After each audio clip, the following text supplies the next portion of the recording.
When I lived with the Bedouin in Mauritania, one of the things that really floored me about some of the Salihin amongst them, one lady, and a very dear lady to me, she was the wife of my teacher and she died a few years ago, Maryam bint Boueba. And I wrote a piece about her called Another Mother of the Believers.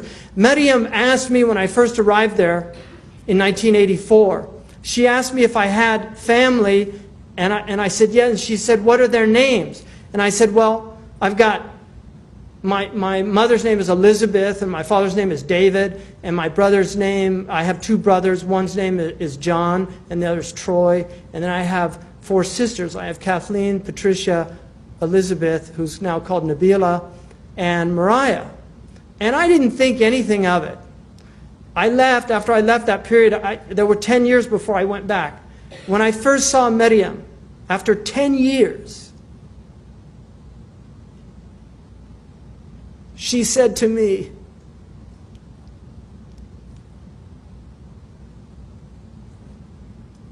كيف ديفيد؟ كيف إليزابيث؟ كيف جون؟ كيف تروي؟ كيف Mariah, Patricia? And she named all of my family.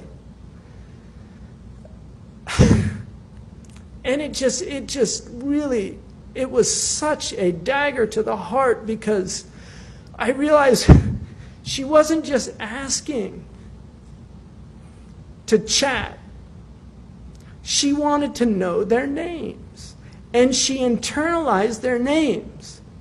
And 10 years later, she could recall names that she'd never heard in her life, because they're not Arabic names, and she only knew Arabic. And I was just so stunned, but she was a present human being. She did dhikr all the time. That was her life. She spent her life serving the students of that place. She knew every name of every student that ever came